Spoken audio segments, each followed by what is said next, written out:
बिस्मिल्लाहिर्रहमानिर्रहीम, अस्सलामुअलैकुम, welcome back to my channel. कल की वीडियो में हम लोगों ने बनाना सीखा था नैव बार। कंप्लीट नैव बार बनाया था हमने, जो आपको यहाँ स्क्रीन पे नज़र आ रहा होगा, जिसमें यहाँ पे आप अपना लोगो भी ऐड कर सकते हैं, यहाँ पे अपना नेम भी दे सकते हैं। इसके अलावा यहाँ पे आप लिंक्स क्रिएट कर सकते हैं, ठीक है। और उन पेजेस को हम किस तरीके से एक्सेस कर सकते हैं, सब चीज़ें मैंने सिखाई थी। देखिए, अबाउट अस का पेज आ गया, कॉन्टैक्ट अस का पेज आ गया। इसके अलावा हमने लॉग इन साइन अप के भी लिंक्स यहाँ पे क्रिएट किए थे। तो कंप्लीट पैकेज था ये आपके पास कि किस तरीके से नैव बार बन सकता है और उसके अंदर जो पेजेस बनेंगे उनमें कैसे लिंक्स क्रिएट कर सकते हैं, उनके अंदर कैसे काम होगा, फोल्डर कैसे बनेंगे, सारी चीज़ें कंप्लीट थी इस वीडियो में। कंप्लीट पैकेज है आपके लिए, तो जिसने नहीं देखी ये वीडियो लाजमी देखें, आपके बहुत काम आने वाली है, ठीक है। सारे तकरीबन 80% प्रॉब्लम्स आपकी सॉल्व हो जाएंगी वेबसाइट बनाने की। इसके बाद हमारे पास सिर्फ रह गया कि इसको रिस्पॉन्सिव कैसे बनाना है हमने और फुटर कैसे बनेगा इसका, तो वो भी हम देखेंगे।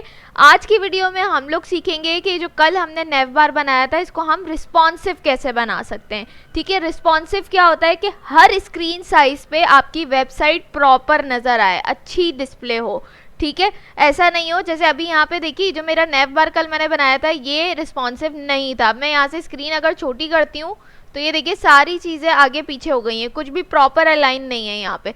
तो ये अभी क्या है, हमारे पास रिस्पॉन्सिव नहीं है, ठीक है। और अगर मैं इसको बड़ा कर देती हूँ, बड़ी स्क्रीन पे अगर हम इसको देखें तो ये प्रॉपर नज़र आ रहा है यहाँ पे सब कुछ। तो ये क्या है, छोटी स्क्रीन के हिसाब से हमारे पास क्या है, ये जो है रिस्पॉन्सिव नहीं है, ठीक है। तो इसको यहाँ से मैं सेलेक्ट कर लेती हूँ, ठीक है। तो अब हमने क्या करना है, इसको रिस्पॉन्सिव बनाना है। अब रिस्पॉन्सिव क्या है, ये तो नैव बार है, ठीक है। कोई भी नैव बार या कोई भी वेबसाइट आपकी जो है रिस्पॉन्सिव बनाने के लिए हमें कुछ ब्रेक पॉइंट्स यूज़ करने पड़ते हैं। ब्रेक पॉइंट्स क्या होते हैं, ब्रेक पॉइंट्स वो होते हैं कि अभी ब्रेक पॉइंट्स मैं आपको बताती हूँ। तो हम क्या करते हैं, ब्रेक पॉइंट्स यूज़ करते हैं उसको रिस्पॉन्सिव बनाने के लिए, ताकि हर स्क्रीन साइज़ पे हमारी वेबसाइट क्या हो, परफेक्ट नज़र आए।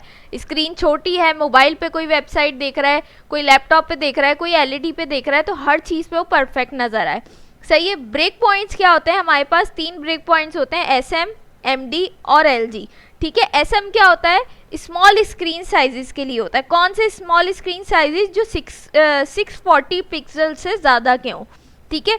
उन स्मॉल स्क्रीन्स के लिए हम क्या यूज़ करते हैं, SM का यूज़ करते हैं। MD हमारे पास मीडियम स्क्रीन साइज़ के लिए होता है, यानी जो 768 पिक्सल से ज़्यादा के होते हैं, ठीक है। तो उसके लिए हम MD यूज़ कर रहे होते हैं। और LG हमारे पास जो है वो लार्ज स्क्रीन साइजेस के लिए होता है, यानी जो हमारे पास 1024 पिक्सल से ज़्यादा की स्क्रीन्स होती हैं उनके लिए हम यूज़ कर रहे होते हैं, सही है। तो यहाँ पे क्या बात समझ में आ रही है कि जिस भी जो भी हमारी प्रॉपर्टी होगी उसके साथ हम SM लगा देंगे, तो इसका मतलब ये होगा कि ये हम उस स्क्रीन साइज़ के लिए कर रहे हैं जो 640 पिक्सल से ज़्यादा की होगी, ठीक है। और बाकी जो है, जैसे अब यहाँ पे मैं आपको एक चीज़ दिखाऊं, अभी हम ये चीज़ करके भी देखेंगे तो आपको ज़्यादा अच्छे से समझ में आएगी। जैसे फॉर एग्जांपल हाइट है, ठीक है। अब यहाँ पे देखिए हाइट लिखी हुई है। अब अगर मैं यहाँ पे एक हाइट दूँ SM लगा के, ठीक है, तो वो क्या होगा, SM लगा के जो मैं हाइट दूंगी तो इसका मतलब ये होगा कि मैं बताना चाह रही हूँ मेरी वेबसाइट जो है वो जब 640 पिक्सल से ज़्यादा की स्क्रीन पे चलेगी तो उसकी हाइट ये होनी चाहिए, सही है। तो SM लगाने के साथ मैं उसको क्या इंस्ट्रक्शन दे रही हूँ कि मतलब ये फॉर एग्जांपल मैं यहाँ से लिख देती हूँ, जैसे यहाँ पे मैं आके लिखती हूँ SM हाइट 17, ठीक है। तो अब यहाँ पे देखिए आप बोलेंगे भाई ये तो दो हाइट्स हो गई, तो अब ये दो हाइट्स हो गई, तो ऐसा मैंने आपको क्या बताया है, कौन सी स्क्रीन साइज के लिए होती है, जो 640 पिक्सल से ज़्यादा का होगा। तो इसका मतलब ये मैं इसको बता रही हूँ अपनी वेबसाइट को कि भाई अगर कोई ऐसी स्क्रीन पे ये वेबसाइट खोलता है जो 640 पिक्सल से ज़्यादा की हो तो उस पर हाइट 17 दिखाओ, सही है। तो अब ये तो मैंने 640 पिक्सल से ज़्यादा वालों के लिए बता दिया ना, तो 640 से कम जो होगा उसके लिए क्या है, उसके लिए ये हो जाएगा, ठीक है, जो बाय डिफ़ॉल्ट है यहाँ पे। इसके साथ हमने SM, MD, LG कुछ नहीं लगाया, ये डिफ़ॉल्ट हाइट है। तो ये क्या होगी, ये इससे जितना कम नंबर होगा उसके लिए ये हाइट सेट हो जाएगी, क्योंकि ये SM लगाने के साथ तो मैंने उसको इंस्ट्रक्शन दे दी कि भाई ये 640 पिक्सल से ज़्यादा वालों के लिए मैं बता रही हूँ कि हाइट इतनी होनी चाहिए, तो उससे कम वालों के लिए तो मैंने नहीं बताया, तो उससे कम वालों के लिए ये हो जाएगा जो बाय डिफ़ॉल्ट हमने दिया हुआ डायरेक्ट हाइट लगाई हुई है। ठीक है, ये चीज़ क्लियर हो गई आपको यहाँ तक। तो अब हम क्या करते हैं, इसको रिस्पॉन्सिव बनाते हैं। ठीक है, इसको हम रिस्पॉन्सिव बनाते हैं। मैं चाह रही हूँ कि मैं ये खोल के ही काम करूँ ताकि आप लोगों को चीज़ें समझ आती रहें, तो मैं इसको स्क्रीन को थोड़ा सा छोटा कर देती हूँ। ठीक है, अब यहाँ से देखिए ये रिस्पॉन्सिव नहीं है, तभी ये आपको ऐसे नज़र आ रहा है। ठीक है, ये हमारे पास क्या है, रिस्पॉन्सिव नहीं है हमारी वेबसाइट अभी, तो इसलिए ये आपको ऐसे नज़र आ रही है। यहाँ से हम करेंगे तो देखिए परफेक्ट नज़र आएगी। तो वापस से यहाँ आ जाते हैं।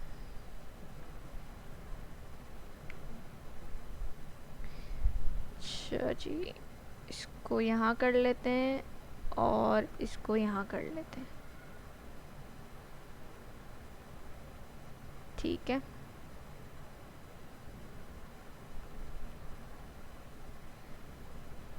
ऐसे सही है। ठीक है, अब यहाँ से देखिए बहुत एहतियात से आपने देखना, और जैसे जैसे मैं काम करती रहूँगी तो आप देखेंगे यहाँ पे चेंजेस खुद ही आते रहेंगे। सही है, मैं एक एक प्रॉपर्टी आप लोगों को यहाँ पे समझाने वाली हूँ। यहाँ पे हम आ गए navbar.tsx के अंदर, क्योंकि अभी मैंने कोई पूरी वेबसाइट नहीं बनाई है, मैंने सिर्फ navbar बनाया था, और navbar की ही हम क्या कर रहे हैं, इसको रिस्पॉन्सिव बनाना चाह रहे हैं। तो इसलिए मैं navbar के जो फाइल है उसके अंदर आई हुई हूँ। सबसे पहले हमारे पास nav का टैग है, इसके अंदर हमने क्या करना है, कुछ चीज़ें ऐड करनी है, कुछ पहले से लिखी हुई हैं, कुछ हम यहाँ पे ऐड करेंगे। ठीक है, तो आपने सबसे पहले क्या करना है, यहाँ पे हमने बीजी कलर दिया हुआ है, टेक्स्ट कलर दिया हुआ है। अब यहाँ पे देखिए जो हमारी हाइट है ना, जो बाय डिफ़ॉल्ट है, ठीक है, तो हाइट हम क्या कर रहे हैं, ऑटो कर रहे हैं। ठीक है, ऑटो क्यों कर दी मैंने, और यहाँ से देखिए अब चेंजेस खुद ही हो रहे हैं। ठीक है, खुद ही चेंजेस होते जा रहे हैं। अब मैंने हाइट ऑटो कर दी, हाइट मैंने ऑटो की है, तो इसका मतलब ये है कि आगे मैं ब्रेक पॉइंट्स यूज़ करने वाली हूँ स्मॉल स्क्रीन के लिए, लार्ज स्क्रीन के लिए, मीडियम स्क्रीन के लिए, तो वो सब साइजेस हो जाएंगे। अब स्मॉल स्क्रीन हमारे पास 640 पिक्सल से ज़्यादा वालों के लिए होगी। ठीक है, तो अब 640 से जो कम वाले हैं उनके लिए क्या होगा, यानी जो मोबाइल स्क्रीन हैं, छोटी स्क्रीन है, उनके लिए क्या होगा, उनके लिए मैंने डिफ़ॉल्ट सेट कर दिया एच ऑटो, यानी 640 से कम की जितनी भी स्क्रीन्स होंगी जिसपे ये हमारा navbar ओपन हो, तो उसके लिए मैंने हाइट ऑटो कर दी। क्योंकि आपने देखा होगा मोबाइल में जो है हमारे पास विड्थ कम होती है, हाइट ज़्यादा होती है, तो इसलिए हम क्या करेंगे, मैंने डिफ़ॉल्ट एच ऑटो कर दिया है कि जिस भी मोबाइल फ़ोन में भी साइजेस होते हैं, किसी की ज़्यादा स्क्रीन होती है, किसी की कम होती है, तो एच ऑटो कर दिया है, यानी मोबाइल फ़ोन्स पे जब भी कोई ये मेरा navbar ओपन करे तो उसकी जितनी भी हाइट हो मोबाइल की, उस हिसाब से ये ऑटो एडजस्ट हो जाए। ठीक हो गया, यहाँ तक ये चीज़ क्लियर हो गई है। उसके बाद मैं दूंगी स्मॉल स्क्रीन्स के लिए, जो 640 पिक्सल से ज़्यादा की स्क्रीन्स हैं उनके लिए मैं हाइट दे दूंगी। तो यहाँ से मैं लूँगी उसके लिए SM।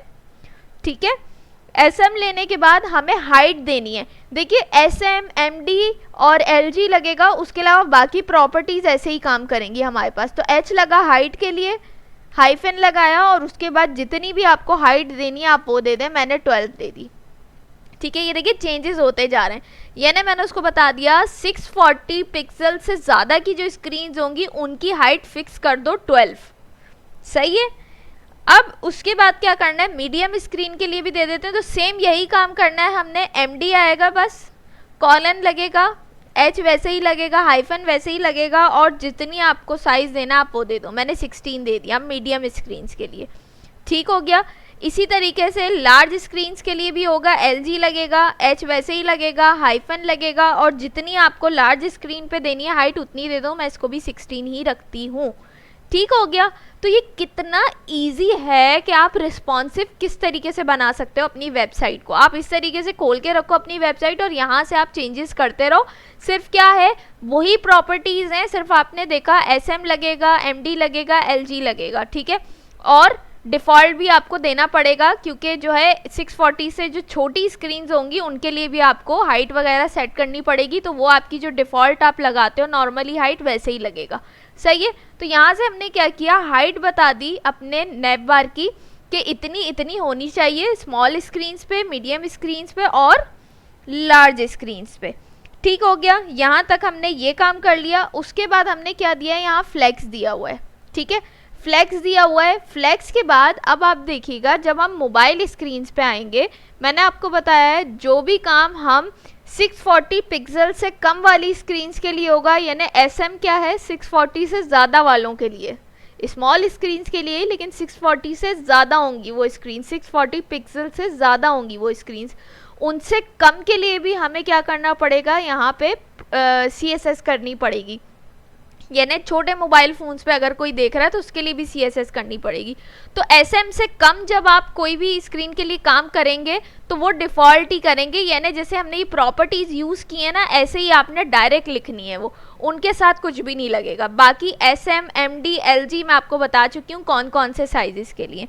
तो अब मुझे क्या करना है, SM से छोटी स्क्रीन जो होंगी, यानी 640 से जो छोटी स्क्रीन हैं, यानी छोटे मोबाइल फ़ोन्स हैं, उन पर अगर कोई ये नेव बार खोले तो मैं उसको बताना चाह रही हूँ कि किस तरीके से डिस्प्ले हो। अभी पहले हमने फ्लेक्स किया हुआ था, तो अब मैं उसके लिए बता दूंगी, मैं बोलूँगी फ्लेक्स, आप कर दो इसको कॉलम, ठीक है, फ्लेक्स कॉलम। ये देखो ये किस तरीके से हमारे पास आ गई चीज़ें। ये मैंने क्यों किया फ्लेक्स कॉलम, क्योंकि आप देखो जब हम मोबाइल फ़ोन पे चीज़ें देखते हैं तो मैंने आपसे क्या कहा, उसकी विड्थ कम होती है, ठीक है, जिस जगह पे विड्थ ज़्यादा होती है तो वहाँ पे हम रॉ का यूज़ कर रहे होते हैं कि हमारी चीज़ें रॉ फॉर्म में नज़र आएँ, हॉरिजॉन्टली नज़र आएँ। लेकिन जिस चीज़ की विड्थ कम होती है और हाइट ज़्यादा होती है तो वहाँ हम वर्टिकली चीज़ों को लेते हैं, यानी कॉलम फॉर्म में लेते हैं। तो मोबाइल फ़ोन्स पे हाइट ज़्यादा होती है, विड्थ कम होती है, तो इसलिए मैंने फ्लेक्स कॉलम कर दिया, यानी मैंने कहा 640 पिक्सल से कम की जो स्क्रीन हों यानी मोबाइल फ़ोन्स हों, उस पर जो है चीज़ें मेरी कॉलम फॉर्म में दिखाओ, यानी वर्टिकली दिखाना। ठीक हो गया, यहाँ तक ये चीज़ क्लियर हो गई। उसके बाद हम दे देते हैं SM फ्लेक्स, ठीक है, SM फ्लेक्स, और यहाँ से मैं इसको कर दूंगी रॉ, ठीक है, SM फ्लेक्स रॉ कर दिया मैंने यहाँ पे। यानी मैंने कहा कि यहाँ तो मैंने 640 पिक्सल से जो कम स्क्रीन्स होंगी उनको मैंने कहा कि आप कॉलम में दिखाना, लेकिन मैंने कहा जो 640 पिक्सल से ज़्यादा की स्क्रीन्स होंगी उनको आप रॉ फॉर्म में ही दिखाना, ठीक है। अब यहाँ पे देखो ये स्क्रीन छोटी है, ये इसलिए ऐसे नज़र आ रहा है, इसको मैं जूम करती हूँ तो ये देखो ये कैसे नज़र आ रहा है, ठीक है। तो इसका मतलब ये है कि यहाँ पे ये क्या है 640 से कम की स्क्रीन है तो इसलिए ये ऐसे नज़र आ रहा है, लेकिन ये क्या है 640 पिक्सल से ज़्यादा की स्क्रीन है ना, बड़ी स्क्रीन है, तो इस पर ये क्या हो रहा है, हमें सब किस फॉर्म में नज़र आ रहा है, रॉ फॉर्म में नज़र आ रहा है, सही है। अच्छा, अब यहाँ पे एक सवाल आप ये भी करोगे कि यहाँ पे हम जो है सिर्फ SM के लिए फ्लेक्स रॉ क्यों कर रहे हैं, तो देखिए मैंने आपको ये बताया है कि SM जो है वो 640 पिक्सल से ज़्यादा की स्क्रीन्स के लिए होगा, उस पर कोई लिमिट नहीं लगाइए कि 640 से लेके यहाँ तक होगा SM, नहीं, 640 से ज़्यादा का मतलब ये है कि 640 से लेके जितनी भी बड़ी स्क्रीन होगी सब पे चलेगा वो, ठीक है। तो इसलिए हम क्या कर रहे हैं, यहाँ पे हम LG MD नहीं लगा रहे हैं, हम सिर्फ SM फ्लेक्स रॉ करेंगे, क्योंकि 640 से जितनी भी बड़ी स्क्रीन्स होंगी सब पे ये सेम काम करेगा, ठीक है। अब वो आपकी चॉइस है कि अगर आप चाहते हो कि जैसे आप 1024 पिक्सल वाली स्क्रीन पे थोड़ा सा अलग नज़र आए तो फिर उसके लिए आप अलग से सेटिंग्स कर सकते हो, वरना क्या होगा कि आपका जो SM फ्लेक्स रॉ है ये सब स्क्रीन्स पे चलेगा जो 640 पिक्सल से ज़्यादा की होंगी, सही है, और 640 से जो कम होंगी उनके लिए हमने ये by default flex column set कर दिया है। ठीक हो गया, यहाँ तक आई होप ये चीज़ें आप लोगों को क्लियर हो गई होंगी। मैं बहुत इजी करके समझाने की कोशिश कर रही हूँ आप लोगों को, ताकि आप लोगों का कॉन्सेप्ट क्लियर हो जाए चीज़ों को लेके। ठीक हो गया, यहाँ तक हमने ये काम कर लिया। उसके बाद हम आ जाते हैं यहाँ पे, ठीक है। अब यहाँ पे देखिए हमारे पास आ गया पहला डिव। पहला डिव किस चीज़ का है, इसका है, हमारे नाम का है, तो हमें इसकी भी फॉर्मेटिंग यानी इसकी भी CSS करनी पड़ेगी। तो सबसे पहले हम इसके डिव में आ जाते हैं, जो यहाँ पे हमारे पास डिव मौजूद है, ठीक है। इस डिव में आने के बाद हम क्या करेंगे, हम ले लेंगे क्लास नेम, ठीक है, क्लास बनाएंगे। यहाँ पे क्लास बनाने के बाद मैं क्या करूँगी, यहाँ से मार्जिन बॉटम जो है इसका मुझे सेट करना पड़ेगा। तो मार्जिन बॉटम की हमारे पास प्रॉपर्टी क्या है, MB, ठीक है। तो मैं MB 4 कर देती हूँ इसको, ठीक है। ये देखिए क्या हुआ, स्पेस आ गया, ठीक है, इनके बीच में मार्जिन बॉटम यहाँ पे स्पेस आ गया, ठीक है, मार्जिन दे दिया मैंने। अब ये जो मैंने MB दिया है ये क्या है, ये 640 पिक्सल से कम वाली स्क्रीन्स के लिए होगा। लेकिन कैसे पता चलेगा कि 640 से कम वाली स्क्रीन्स के लिए, जब हम यहाँ SM लगा के मार्जिन बॉटम देंगे। ठीक है, तो मैं यहाँ से इसको मार्जिन बॉटम दे देती हूँ 0। ठीक हो गया, यानी मैंने इसको बता दिया कि भाई जो स्क्रीन्स क्या हो 640 पिक्सल से बड़ी हो ना, उन पे मार्जिन बॉटम 0 रखना आप। लेकिन जो 640 पिक्सल से छोटी होंगी स्क्रीन्स, उनका मार्जिन बॉटम 4 रखना। तो अभी यहाँ पे आप देखो कि क्या हो रहा है, क्योंकि जो 640 से बड़ी होंगी स्क्रीन्स, उनमें ये नाम यहाँ पे नहीं नज़र आएगा, उनमें ये नाम अपनी जगह पे ही नज़र आएगा। तो वहाँ हमें मार्जिन बॉटम की ज़रूरत है ही नहीं। तो आप लोगों को थोड़ा सा ये चीज़ें दिमाग अपना भी लगाना पड़ेगा, वहाँ पे हमें मार्जिन बॉटम की ज़रूरत है ही नहीं। लेकिन जो छोटी स्क्रीन्स होंगी 640 पिक्सल से, यानी मोबाइल स्क्रीन्स होंगी, उनमें क्या होगा, ये वर्टिकली नज़र आएंगी चीज़ें। तो ये सब आपस में मिक्स ना हो, इसलिए मैंने यहाँ पे मार्जिन बॉटम दिया है। ठीक है, तो ये बाय डिफ़ॉल्ट काम कैसे करेगा, जब आप यहाँ पे SM वाली प्रॉपर्टी दोगे तब उसको पता चलेगा कि अच्छा ये जो बाय डिफ़ॉल्ट प्रॉपर्टी दी है ये 640 पिक्सल से कम वालों के लिए दी है। अगर आप यहाँ पे ये SM वाली प्रॉपर्टी नहीं दोगे तो उसको थोड़ी पता चलेगा कि आपने किस स्क्रीन के लिए दिया है। तो ये फिर सब पे अप्लाई हो जाएगा। आ रही है समझिए, हर स्क्रीन पे अप्लाई हो जाएगा, हर स्क्रीन पे यही चलेगा, बड़ी स्क्रीन पे, छोटी स्क्रीन पे। तो इसलिए यहाँ पे हम उसको मेंशन कर रहे हैं कि भाई जो 640 पिक्सल से बड़ी स्क्रीन्स होंगी ना जितनी, उन पे आप क्या करना, मार्जिन बॉटम 0 रखना। तो ऑटोमेटिकली वो समझ जाएगा कि ये जो डिफ़ॉल्ट मार्जिन बॉटम दिया हुआ है 640 से कम वालों के लिए दिया हुआ है। ठीक है, यहाँ तक ये चीज़ क्लियर हो गई। उसके बाद हम आ जाते हैं H1 पे। ठीक है, H1 हमारे पास क्या है, हमारा, एक मिनट, H1 क्या है हमारे पास, हमारी ये है। ठीक है, ये है हमारे पास, हमारा नाम है। इसकी भी थोड़ी सी CSS कर लेते हैं यहाँ पे हम। सबसे पहले हम आते हैं यहाँ से, टेक्स्ट जो है ना इसको हम कर देते हैं एक्सेल। ठीक है, सॉरी एक्सेल नहीं करेंगे, इसको लार्ज कर देते हैं LG। ठीक है, यहाँ से देखिए मैंने लार्ज किया, साइज इसका चेंज हो गया। ठीक है, अब टेक्स्ट मैंने LG कर दिया, अभी मैंने SM MD LG कोई प्रॉपर्टी नहीं लगाई है। तो अभी ये क्या समझ रहा है, अभी ये समझ रहा है कि ये जो टेक्स्ट LG लगाया है ये हर स्क्रीन टाइप के लिए। ठीक है, अब जैसे ही मैं यहाँ पे SM वाली प्रॉपर्टी लगाऊंगी तो ये समझ जाएगा कि भाई ये जो डिफ़ॉल्ट टेक्स्ट LG लगाया है ये 640 से कम वालों के लिए लगाया है। सही है, तो अब यहाँ से मैं क्या करूँगी, प्रॉपर्टी दे देती हूँ SM की, मैं लिखती हूँ SM। ठीक है, सिर्फ आप देखें क्या करना है, हमें SM MD LG इनका इजाफा करना है, बाकी सारी प्रॉपर्टीज सेम काम करेंगी हमारे पास। ठीक हो गया, अब मैं चाहती हूँ कि जो 640 पिक्सल से ज़्यादा की स्क्रीन्स होंगी ना, उन पे क्या हो, मेरा टेक्स्ट एक्सेल दिखे, यानी एक्स्ट्रा लार्ज दिखे। तो मैं एक्सेल कर देती हूँ इसको। सही है, यहाँ मैंने एक्सेल कर दिया, यानी 640 पिक्सल से जो कम की स्क्रीन्स होंगी, यानी छोटे मोबाइल फ़ोन्स हैं, उन पे ये लार्ज दिखे।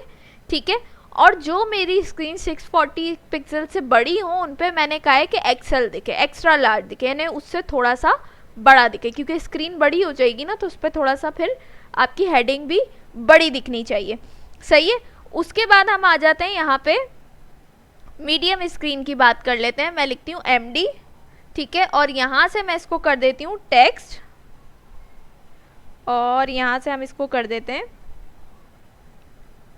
MD text. ओके, हाइफन लगेगा, और यहाँ से मैं इसको और बढ़ा देती हूँ, 2XL कर देती हूँ। ठीक है, यानी मैंने कहा कि जो 640 से कम होंगी स्क्रीन्स उन पे टेक्स्ट लार्ज दिखे, 640 से बड़ी स्क्रीन्स पे लार्ज जो टेक्स्ट है वो एक्सेल दिखे, यानी एक्स्ट्रा लार्ज दिखे, और जो मीडियम स्क्रीन्स होंगी, दरमियाने साइज़ की स्क्रीन्स होंगी, उन पे 2XL दिखे, यानी इससे भी बड़ा दिखे मेरा टेक्स्ट। ठीक है, उसके बाद जो है हमारे पास लार्ज स्क्रीन्स रह जाती हैं। तो लार्ज स्क्रीन्स के लिए भी हम सेम काम करेंगे, LG टेक्स्ट। ठीक है, और इसको भी मैं सेम 2XL ही रखती हूँ मीडियम की तरह। सही है, तो मैंने कहा मीडियम और लार्ज स्क्रीन दोनों पे टेक्स्ट सेम दिखे, सेम साइज़ का दिखे। सही है, तो यहाँ तक हमने ये काम कर लिया, यहाँ पे हमारा ये भी कंप्लीट हो गया है। सही है, यहाँ तक ये काम कंप्लीट हो गया। उसके बाद जो है हमारे पास, एक मिनट, मैंने H1 में ही किया ना काम।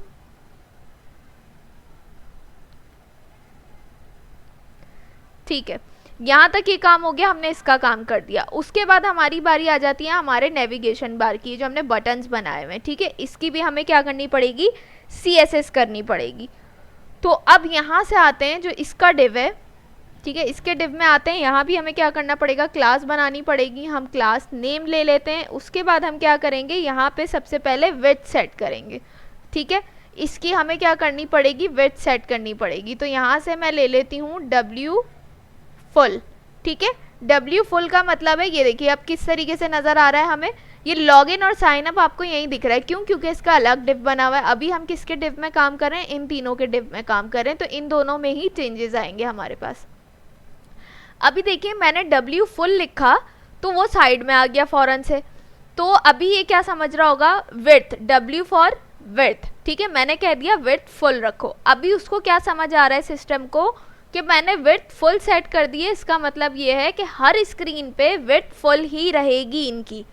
लेकिन जैसे ही मैं यहाँ पे क्या करूँगी, SM की विड्थ सेट करूँगी, तो इसको समझ में आ जाएगा भाई कि जो W फुल लिखा है यानी विड्थ फुल रखी है, ये 640 पिक्सल से कम वाली स्क्रीन्स के लिए रखी है। तो आप देखेंगे ये खुद एडजस्ट हो जाएगा, ठीक है। तो अब यहाँ से SM लिखा, बाकी सारी प्रॉपर्टीज़ यहाँ पे सेम रहने वाली हैं। वैसे ही W लगेगा, हाइफन लगेगा।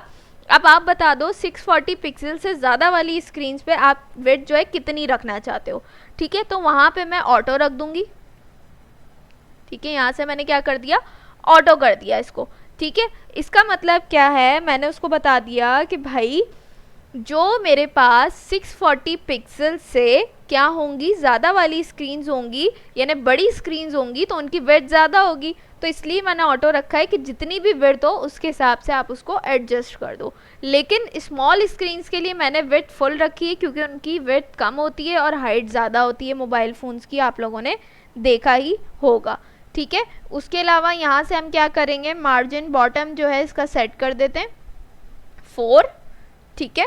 तो ये देखिए स्पेस आ गया, मार्जिन बॉटम हमने सेट कर दिया। और स्मॉल स्क्रीन्स के लिए हम क्या करते हैं, MB वैसे ही हम 0 कर देंगे, ठीक हो गया। तो ये हमने क्या कर दिया, इसके डिव की CSS कर दी। उसके बाद हम आ जाते हैं यहाँ पे अनऑर्डर्ड लिस्ट पे, ठीक है। जो हमारी अनऑर्डर्ड लिस्ट है ये हमने फ्लैक्स किया हुआ था, अब इसको भी हम थोड़ा सा अलाइन कर लेते हैं, ठीक है। क्योंकि मैंने क्या कहा था, जो हमारे पास मोबाइल फ़ोन्स होते हैं 640 पिक्सल से जो कम की स्क्रीन्स होंगी वो हमारे पास क्या होती है, मोबाइल फ़ोन्स वर्टिकली होते हैं, उनकी हाइट ज़्यादा होती है। तो हमें क्या करना पड़ेगा, हमने यहाँ से फ्लैक्स किया हुआ है यानी हमने इसको रॉ में कन्वर्ट किया हुआ है, तो हम इसको क्या करेंगे, कॉलम में कन्वर्ट करेंगे स्मॉल स्क्रीन्स के लिए। तो यहाँ से मैं क्या करूँगी, सिंपल फ्लैक्स लिखा हुआ है तो इस फ्लैक्स को मैं कर दूँगी फ्लैक्स कॉलम। आप देखिएगा चेंजेस होंगे, ठीक है। ये देखिए कॉलम में आ गया हमारे पास, मैंने क्या कर दिया, इसको फ्लैक्स कॉलम कर दिया, यानी मैंने उसको कहा कि भाई फ्लैक्स कॉलम कर दो। अभी ये क्या समझ रहा है कि फ्लैक्स कॉलम मैंने हर स्क्रीन साइज़ के लिए रख दिया है, लेकिन जैसे ही मैं यहाँ SM की प्रॉपर्टी यूज़ करूँगी तो ये समझ जाएगा कि ये फ्लैक्स कॉलम सिर्फ 640 पिक्सल से कम वाली स्क्रीन्स के लिए, ठीक है। तो यहाँ से मैं आई SM और वैसे ही हमने लिखा फ्लैक्स, ठीक है। और यहाँ से मैं इसको कर दूँगी रॉ, ठीक है। यानी मैंने क्या कह दिया इसको कि जो 640 से कम वाली स्क्रीन्स हैं उनको आप कॉलम में कर देना, ठीक है, उनको ऐसे कॉलम में दिखाना। और जो क्या है 640 से ज़्यादा वाली स्क्रीन्स हैं उनको आप क्या करना, रॉ में दिखाना, क्योंकि लार्ज स्क्रीन्स जो होती हैं उनकी विड्थ ज़्यादा होती है तो हमें वो कॉलम में ही नज़र आनी चाहिए, ठीक हो गया। उसके बाद जो है यहाँ पे मैं आपको पहले भी बता चुकी हूँ, कल मैंने आपको बताया था स्पेस X जो है हमारे पास वो किस लिए यूज़ होता है और स्पेस Y किस लिए यूज़ होता है। स्पेस Y जो है हमारे पास वर्टिकली स्पेसिंग आइटम्स के बीच में करने के लिए यूज़ होता है, जबकि स्पेस X जो है वो हॉरिजॉन्टली स्पेसिंग आइटम्स के बीच में करने के लिए यूज़ होता है, सही है। तो यहाँ से हमने वर्टिकली भी देना है क्योंकि अब वर्टिकली भी काम होगा स्मॉल स्क्रीन्स पे, तो हम यहाँ से लिखेंगे स्पेस Y, ठीक है। तो मैं इसको 3 कर देती हूँ। और उसके बाद जो है हम ये मैंने किसके लिए सेट कर दिया, वर्टिकली, क्योंकि हमारे पास यहाँ देखिए स्पेसेस आ गए इनके बीच में, क्योंकि वर्टिकली कहाँ काम होगा, हमारे पास छोटी स्क्रीन्स पे काम होगा। तो अब मुझे लार्ज स्क्रीन्स के लिए भी सेट करना पड़ेगा, तो लार्ज स्क्रीन्स के लिए मैं लिख देती हूँ SM स्पेस -by-0, ठीक है। लार्ज स्क्रीन्स के लिए हमें वर्टिकली स्पेसेस चाहिए ही नहीं, क्योंकि क्या होगा वो हमें रॉ फॉर्म में नज़र आएगा, हॉरिजॉन्टली नज़र आएगा, तो उसमें वर्टिकली स्पेस की ज़रूरत है ही नहीं। ठीक हो गया। लेकिन उसमें क्या होगा, उसमें हॉरिजॉन्टली स्पेस की ज़रूरत होगी। तो हॉरिजॉन्टली स्पेस हमने यहाँ पे ऑलरेडी क्या किया हुआ है, दिया हुआ है, लेकिन हम इसको क्या करेंगे, हम इसको कन्वर्ट कर देते हैं एसएम में। ठीक है, यानी क्या है, ये हम हॉरिजॉन्टली स्पेस किसके लिए यूज़ करेंगे, सिर्फ लार्ज स्क्रीन्स के लिए यूज़ करेंगे। स्मॉल स्क्रीन के लिए यहाँ पे देखें मैंने कहीं भी हॉरिजॉन्टली स्पेस नहीं दिया है। ठीक है, सिर्फ लार्ज स्क्रीन के लिए मैंने हॉरिजॉन्टली स्पेस दिया है। स्पेस एक्स होता है हॉरिजॉन्टली स्पेस देना आइटम्स के बीच में। ठीक है, तो हॉरिजॉन्टली तभी होगा जब वो रॉ फॉर्म में होगा। रॉ फॉर्म में कहाँ होगा, हमारी 640 पिक्सल से ज़्यादा वाली स्क्रीन्स पे होगा। ठीक है, जो उससे छोटी स्क्रीन होंगी उस पर सब हमें वर्टिकली दिखेगा, तो वहाँ इसका काम ही नहीं है। ठीक है, यहाँ तक हमने ये काम कर लिया। अब लास्ट हमारे पास क्या रह गया है, लास्ट चीज़ हमारे पास रह गई है हमारा लॉगिन और साइन अप। जैसे ये प्रॉपर अलाइन होके यहाँ पे आ गया है, वैसे ही हमने इसको भी अलाइन करना है यहाँ पे। ठीक है, तो इसके लिए भी हम क्या करेंगे, यहाँ पे आ जाते हैं सबसे पहले। ठीक है, इसका जो डिव है इसके डिव में आ जाते हैं। ऐसे ही हम विड्थ सेट करेंगे इसकी, और क्या करेंगे हम ये ले लेते हैं, विड्थ सेट करनी है सिर्फ इसकी हमें। तो हम यहाँ से इसको कंट्रोल सी कर लेते हैं, और मैं यहाँ के पहले क्लास नेम, ठीक है, और इसको हम पेस्ट कर देते हैं। ठीक है, यहाँ देखिए खुद ही उठ के आ गया, यहाँ पे देखा आपने क्या हो गया, ये खुद ही उठ के यहाँ पे आ गया लॉगिन और साइन अप। मैंने सिर्फ क्या किया, विड्थ सेट की है, मैंने विड्थ सेट कर दी लॉगिन साइन अप की, कि छोटी स्क्रीन पे विड्थ फुल ले लेना उसकी, और जो लार्ज स्क्रीन हो उन पे ऑटो कर देना, विड्थ ऑटो सेट करना। सही है। उसके बाद हमने क्या करना है, यहाँ से आना है, और यहाँ से आने के बाद वैसे ही हमने क्या करना है, इसकी भी CSS करनी है, इन दोनों की भी। ठीक है, इन दोनों की भी CSS करेंगे।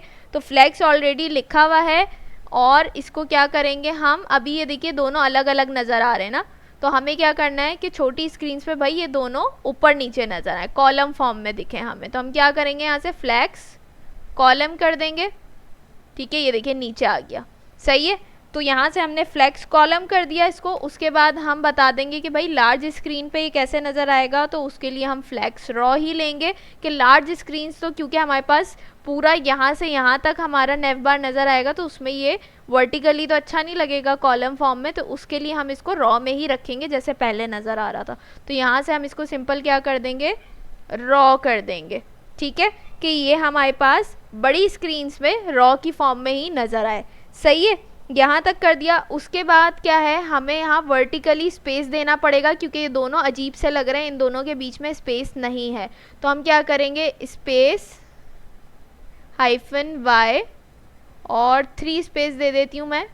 ये देखिए स्पेस आ गया दोनों के बीच में।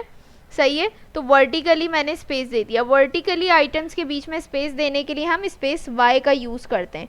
सही है, उसके बाद मैं इसको इंस्ट्रक्शन दे देती हूँ कि भाई ये स्पेस सिर्फ वर्टिकली स्पेस सिर्फ हमें किसके लिए चाहिए, स्मॉल स्क्रीन्स के लिए चाहिए, लार्ज स्क्रीन्स के लिए नहीं चाहिए। तो स्पेस -y-0 कर देंगे हम। ठीक है, बैटरी लो हो गई। यहाँ से हमने क्या कर दिया, इसको 0 कर दिया, और जो हमारे पास हॉरिजॉन्टली स्पेस था वो पहले से मौजूद है यहाँ पे, तो इसके आगे जस्ट मैं क्या करूँगी, SM लगा दूंगी, ताकि ये पता चल जाए कि ये सिर्फ लार्ज स्क्रीन्स के लिए हमने हॉरिजॉन्टली स्पेस दिया हुआ है, वर्टिकली यानी मोबाइल फ़ोन्स के लिए हॉरिजॉन्टली स्पेस हमने नहीं दिया है, क्योंकि उसमें तो ऑलरेडी हमारी चीज़ें वर्टिकली नज़र आएंगी। अच्छा, यहाँ पे हमने क्या कर दिया है, अपना जो नेव बार है उसको हमने रिस्पॉन्सिव बना दिया है। सारा कोड हमने लिख लिया है। रिस्पॉन्सिव के लिए हमें क्या क्या चीज़ें चाहिए होती हैं, हमें ब्रेक पॉइंट्स चाहिए होते हैं, SM, MD, LG। ठीक है, वो किस तरीके से काम करेंगे, सारी प्रॉपर्टीज सेम रहेंगी, सिर्फ आपने क्या करना है, प्रॉपर्टीज से पहले SM लगा देना है। ठीक है, स्क्रीन साइज़ के अकॉर्डिंग आप किस स्क्रीन साइज़ के हिसाब से बनाना चाह रहे हैं। मैंने जो नेव बार बनाया है ये ऑल स्क्रीन साइज़ के हिसाब से, यानी बड़ी स्क्रीन होगी, टैब होगा, मोबाइल फ़ोन होगा, LED होगी, लैपटॉप होगा, सब पे प्रॉपर वर्क करेगा। यहाँ पे आपको नज़र आ रहा होगा कि स्मॉल स्क्रीन पे किस तरीके से नज़र आएगा, आपको पूरा नेव बार यहाँ पे नज़र आ रहा है और प्रॉपर अलाइन है चीज़ें। ठीक है, इसी तरीके से यहाँ पे आपका लोगो होगा तो लोगो आ जाएगा, मैंने नेम लिखा था नेम आ गया, बाकी सारी चीज़ें भी ऐसे ही आएंगी। मैं किसी भी पेज पे चली जाऊँ तो ये देखिए मुझे अच्छे से उस पेज पे ले जाएगा। ये देखिए यहाँ पे नज़र आ रही हैं आपको सारी चीज़ें। ठीक है, लॉगिन और साइन अप का हमने कोई पेज बनाया नहीं था, तो इस तरीके से क्या हो रहा है, प्रॉपर वर्क कर रहा है। यहाँ पे नेम भी चेंज हो रहा है, टाइटल भी चेंज हो रहे हैं। तो इस तरीके से क्या हो रहा है, ये हमारा प्रॉपर नेव बार बन चुका है और ये क्या है, रिस्पॉन्सिव है। अब ये तो छोटी स्क्रीन है, मैं इसको जूम करके दिखाऊं अगर आपको, तो ये देखिए ये क्यों इस तरीके से आ रहा है, 1 मिनट। इसका मतलब है कि हमारा जो मिडिल वाला डिव है उसमें कोई प्रॉब्लम हुई है। मिडिल वाला डिव कहाँ है, ये है। अच्छा ये देखिए फ्लैक्स जो मैंने यूज़ किया है, फ्लैक्स से पहले मैंने फ्लैक्स की प्रॉपर्टी नहीं लगाई थी। फ्लैक्स लगेगा, ठीक है। अब जाके देखते हैं, ये देखिए अब प्रॉपर नज़र आ रहा है आपको, ठीक है। तो इस तरीके से क्या हो रहा है, मैं वापस से अगर यहाँ पे आऊँ और देखिए मैं इसको छोटी स्क्रीन पे खोल लूँ, तो ये देखिए ये इस तरीके से नज़र आ रहा है। छोटी स्क्रीन पे इस तरीके से नज़र आएगा जो दिखने में अच्छा लग रहा है, सही है। और अगर मैं इस स्क्रीन को जूम कर देती हूँ तो ये देखिए आपके पास इस तरीके से नज़र आएगा प्रॉपर, ठीक है। तो हमें यही चाहिए होता है कि हमारी कोई भी वेबसाइट है, हमने कोई भी काम किया है तो वो हमारा क्या हो, रिस्पॉन्सिव हो। यानी हर स्क्रीन पे अगर कोई अपनी एलईडी पे फॉर एग्जांपल किसी ने वेबसाइट खोली हुई है तो उस पर भी वो प्रॉपर नज़र आनी चाहिए। ये नहीं कि फॉन्ट कहीं जा रहा है, कोई चीज़ कहीं अलाइन हुई हुई है, कोई कहीं जा रही है, कोई लेफ़्ट जा रही है, कोई राइट जा रही है, कोई ऊपर कोई नीचे, इस तरीके से नहीं होना चाहिए। इसी तरीके से कोई टैब पे देख रहा है, कोई मोबाइल फ़ोन पे देख रहा है, कोई लैपटॉप पे देख रहा है, हर कोई अपनी अपनी सहूलत के हिसाब से अलग अलग चीज़ों पे वेबसाइट ओपन कर सकता है। तो क्या होता है कि वो आपके पास प्रॉपर नज़र आनी चाहिए, इसलिए आपकी वेबसाइट रिस्पॉन्सिव होना ज़रूरी है। तो रिस्पॉन्सिव किस तरीके से बना सकते हैं मैंने आपको बता दिया, 3 ब्रेक पॉइंट्स होते हैं। और आई होप आज की वीडियो के बाद आप लोगों का ये रिस्पॉन्सिव वाला जो कॉन्सेप्ट है ना कि वेबसाइट रिस्पॉन्सिव कैसे होती है, क्लियर हो गया होगा। जितनी भी चीज़ें, अब ये तो मैंने नेव बार रिस्पॉन्सिव बनाना सिखाया आपको, इसके अलावा इसके अंदर जो पेजेस होंगे आप जो भी काम करेंगे इसी तरीके से आपने हर डिव में, हर हेडिंग में जाके उसको इसी तरीके से सेट करना है कि आप छोटी स्क्रीन पे अपनी हेडिंग को किस तरीके से दिखाना चाह रहे हैं, बड़ी स्क्रीन पे किस तरीके से दिखाना चाह रहे हैं। तो सेम प्रॉपर्टीज़ रहेंगी, सिर्फ उसमें ब्रेक पॉइंट्स का इजाफा होगा, SM, MD और LG, ठीक है। तो यहाँ पे आपको नज़र आ रहा होगा, यहाँ पे भी देखिए प्रॉपर वर्क कर रहा है, ठीक हो गया। तो इस तरीके से हमने बना दिया। अब अगर यहाँ से मैं जाऊँ, मैं आपको दिखाती हूँ, हम यहाँ से गए इंस्पेक्ट पे, ठीक है। और यहाँ से आने के बाद देखिए मैं इसको मोबाइल में कन्वर्ट करती हूँ, ये देखिए छोटी स्क्रीन पे आ गई। अभी आप देखिएगा, ये देखिए मोबाइल फ़ोन की स्क्रीन पे आपके पास ये इस तरीके से नज़र आएगा। तो ये बन गया ना रिस्पॉन्सिव। ये देखिए मैं इसको छोटा करती जाऊँगी करती जाऊँगी करती जाऊँगी, तो ये चीज़ें कहीं भी नहीं जा रही हैं, ये सब चीज़ें आपको यहाँ पे नज़र आ रही हैं। देखिए सारा पूरा नेव बार आपका नज़र आ रहा है, यहाँ पे लोगो नज़र आएगा, यहाँ पे आपका टेक्स्ट नज़र आएगा। तो ये हमारे पास क्या है, ये रिस्पॉन्सिव है, ठीक है। आपके मोबाइल की स्क्रीन पे प्रॉपर नज़र आने वाली हैं सारी चीज़ें। और अगर मैं यहाँ से किसी पे जाना चाहूँ, देखिए अबाउट पे गई, अबाउट आ गया, कॉन्टैक्ट अस पे गई, कॉन्टैक्ट अस आ गया, लॉगिन पे गई, लॉगिन आ गया, ठीक है। सॉरी लॉगिन तो हमने बनाया ही नहीं, होम पे गई, होम आ गया, ठीक है। तो इस तरीके से आप क्या कर सकते हो, इसको रिस्पॉन्सिव बना सकते हो अपने हिसाब से, ठीक है। वापस से यहाँ आ जाते हैं और ये देखिए बड़ी स्क्रीन पे आपको इस तरीके से नज़र आएगा। और कोड आपको मैं एक बार इसका दिखा देती हूँ कि हमने क्या क्या किया है। कोड में वैसे ऐसा कुछ है नहीं, ठीक है। एक नज़र आप कोड भी देख लें इसका। एक एक प्रॉपर्टी को मैंने अच्छे से एक्सप्लेन किया है, इसलिए ये वीडियो इतनी डिटेल में बनी है, इतनी लेंथी है, क्योंकि मैंने एक एक प्रॉपर्टी को एक्सप्लेन किया अच्छे से ताकि आपका कॉन्सेप्ट क्लियर हो जाए एक ही बार में, ठीक है। तो आई होप आप लोगों को ये वीडियो अच्छी लगी होगी। अगर वीडियो अच्छी लगी है तो लाइक कमेंट शेयर करना मत भूलिएगा। इंशाल्लाह आप लोगों से नेक्स्ट वीडियो में मुलाकात होगी, तब तक अपना बहुत सारा ख्याल रखिएगा, मुझे अपनी दुआओं में याद रखिएगा। अल्लाह हाफिज़।